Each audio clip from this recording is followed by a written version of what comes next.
Srimate Ramanujaya Namaha. Yesterday we were with Sri Ramanuja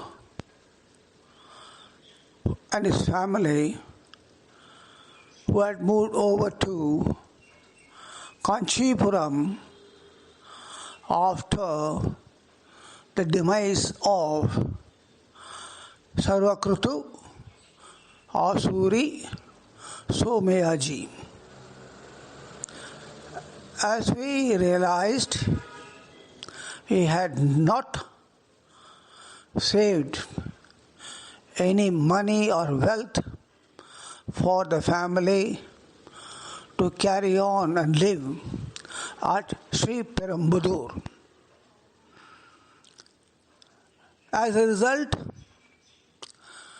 the family had to move to Kanchipuram, the headquarters of the relevant kingdom, to make the living.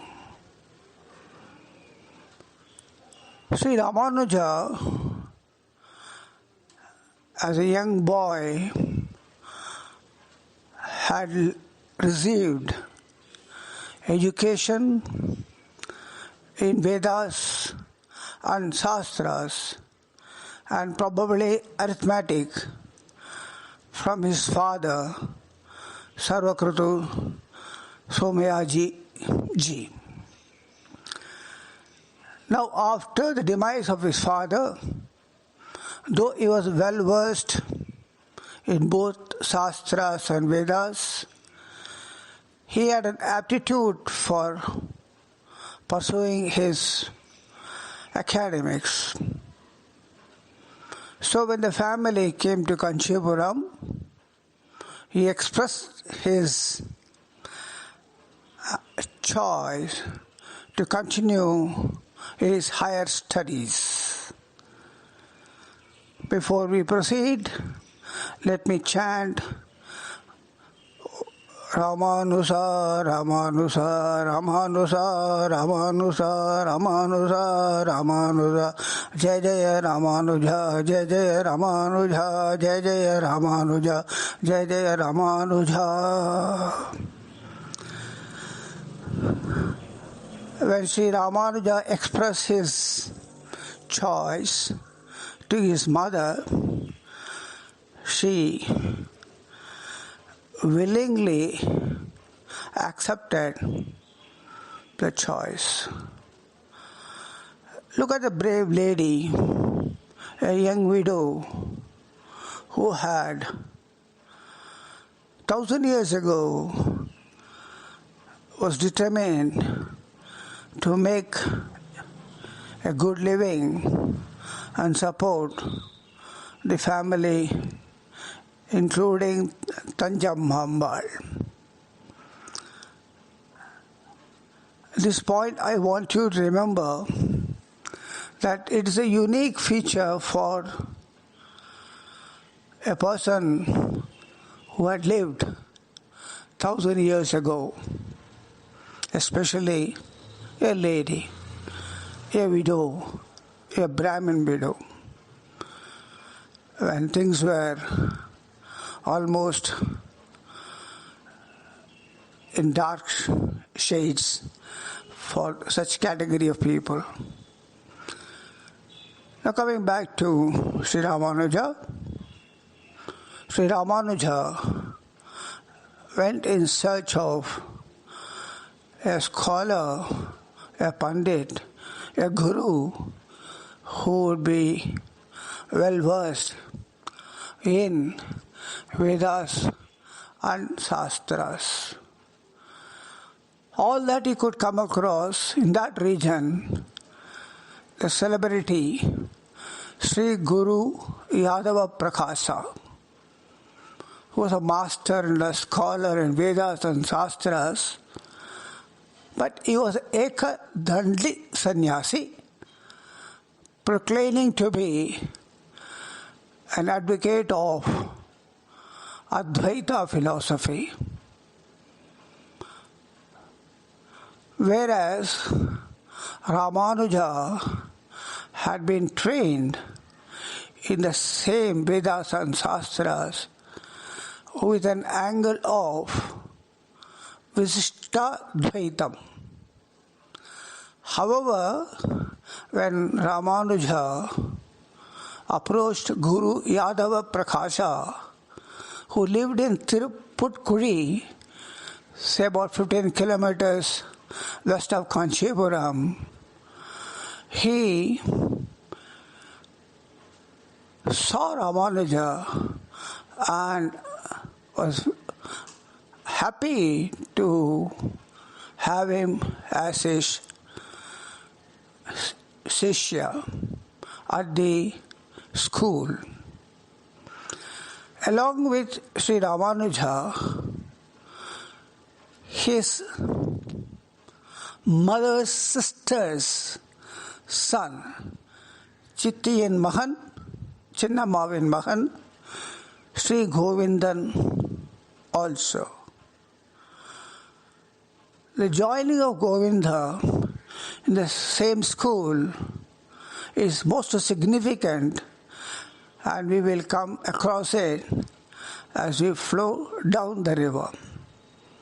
For the present, both of them joined the Gurukula of Sri Guru Yadava Prakasa.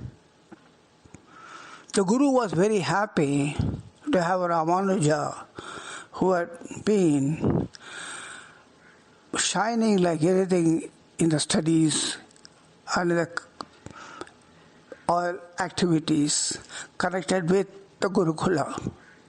In fact, Sri Ramanuja was admired as the most brilliant student of his group. Fortunately, or as they say, unfortunately, the love between the teacher and the taught did not last long for one reason or the other. Guru Yadava Prakasa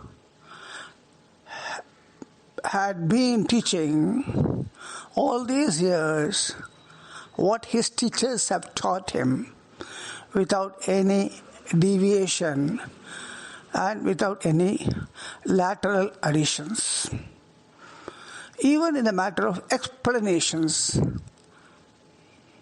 whereas Sri Ramanuja taught the explanations or similes which are shown or contrasted with should be appropriate to the original thought. For example, in one of the classes, not exactly classes, one of the formation of a group of students, there was a small explanation given by Sri Guru Yadav Prakasa. His explanation, I'll confine only to one word, on the explanation of the word as an example of the word redness. Guru Yadav Prakasa had been tuned to almost say what has been taught to him, and probably without interpreting the original. So he confined to simile of, to show a simile to the redness as the posterior of a monkey.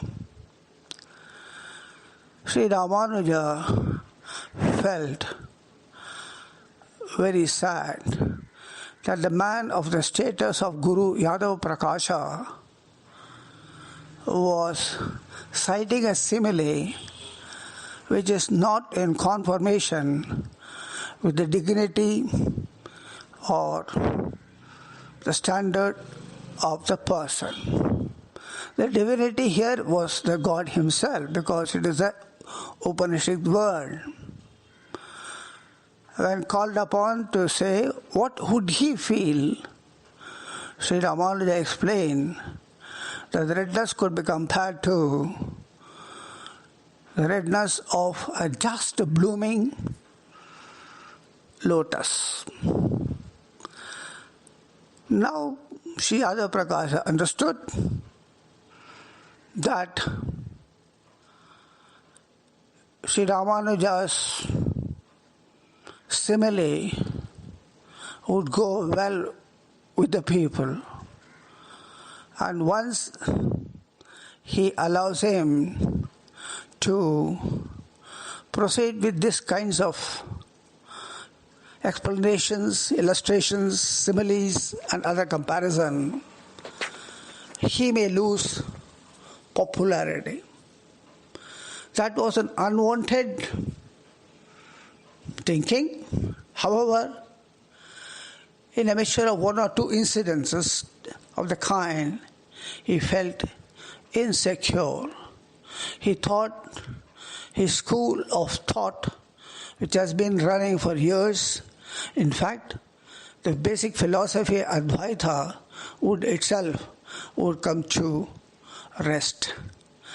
Whereas he forgot probably at that moment the Sanatana Dharma is everlasting document or everlasting philosophy which would run for generations to come as long as he wishes it. But then Sri Guru Yadava Prakasha was also a human. Although well-read, almost deep in his knowledge, maybe he was a bhakta, a very serious kind. He might have even had a vision of the Lord. But he also heard. What we should note here is, we are ordinary people, ordinary men, absolutely leading an ordinary life. And therefore, there are chances that we may get into a thinking which is not good. That is for us to learn. We will continue further on the story of Ramanuja, the effect of this jealousy that had crept in the mind of Sri Guru Yadava Prakasha in the next dispatch. Till then, Jai Jai Sri Ramanuja, Jai Jai Sri Ramanuja.